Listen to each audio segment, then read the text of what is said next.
More and more people travelled on the Fat Controller's railway. More and more ships came to the harbours. Everyone had to work very hard indeed.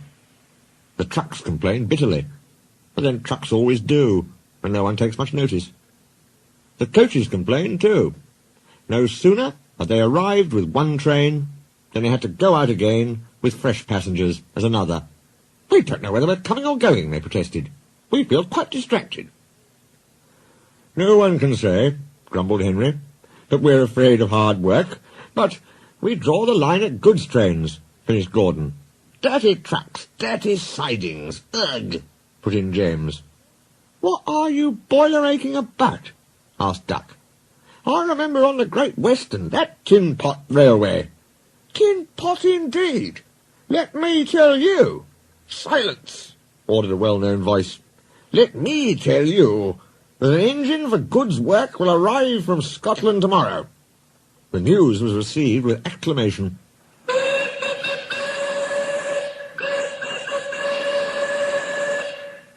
The Fat Controller stared. "Did you say 2 engines, Inspector?" "Yes, sir." "Then send the other back at once." "Certainly, sir." "But which?" The Fat Controller stared again. "Engines have numbers, Inspector," he explained patiently. "We bought number 57646. Send the other one back." "Quite so, sir, but there is a difficulty." "What do you mean?" "The 2 engines are exactly alike, sir, and have no numbers. They say they lost them on the way." The Fat Controller seized his hat. "We'll soon settle that nonsense," he said grimly. The 2 engines greeted him cheerfully. "I hear you've lost your numbers," he said.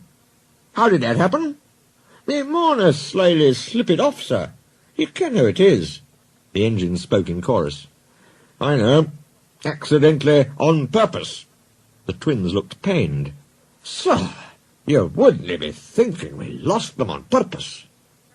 "I'm not so sure," said the Fat Controller. "Now then, which of you is 57646? "Oh, that's, is just what we canna mind." The Fat Controller looked at their solemn faces. He turned away. He seemed to have difficulty with his own. He swung round again. "What are your names?" "Donald and Dougie, sir." "Good," he said. "Then your controller can tell me which of you is which." "Oh, he'll get no muckle help for him, sir." "Why?" "He didn't ken our names, sir. How could he? We only given ourselves names when we lost our numbers." "One of you," said the Fat Controller, "is playing truant. I shall find him out and send him home. Inspector," he ordered, "give these engines numbers and set them to work." He walked sternly away. Soon workmen came to give the twins their numbers. Donald was 9 and Douglas 10. When the men went away, they were left alone in the shed. "You may have noticed, Dougie, that yon painters forgot something." "What did they forget?" "They painted braw new numbers on our tenders, but they put none on us." Donald winked broadly at his twin. "You mean," grinned Douglas, "that we can—" "Just that," chuckled Donald. "Who'd you wished? Here's the Inspector." "No 9 and 10, smiled the Inspector. "Here's Duck.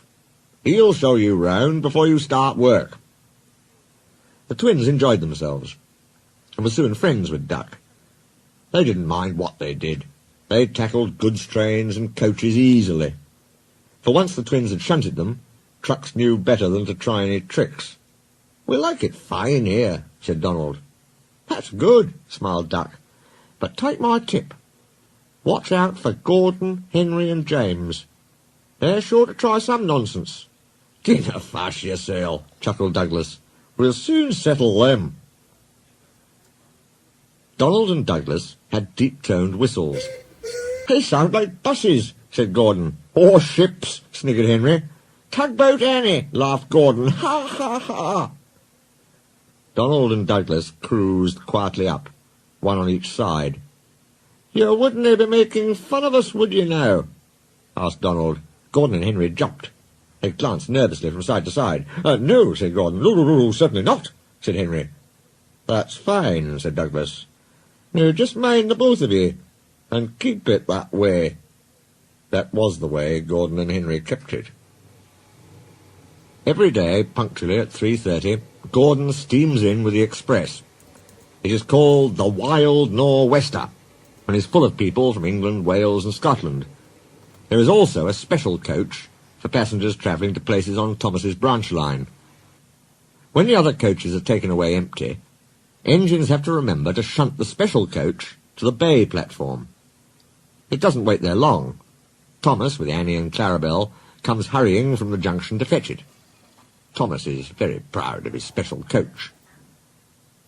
One afternoon, Douglas helped Duck in the yard, while Donald waited to take a goods train to the other end of the line. As Duck was busy arranging Donald's trucks, Douglas offered to take away Gordon's coaches. Douglas was enjoying himself, when an awful thought struck him. "I hope the fat controller doesn't find out I shouldn't be here. I couldn't abide going back." He worried so much over this that he forgot about Thomas's special coach.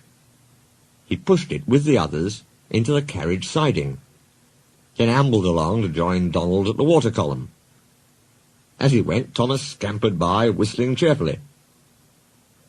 Soon Thomas came fussing. "Where's my coach?" "Coach?" asked Donald. "What coach?" "My special coach that Gordon brings for me. It's gone. I must find it." He bustled away. "Lost sakes," said Douglas. "I more'n have stowed the special coach with the others."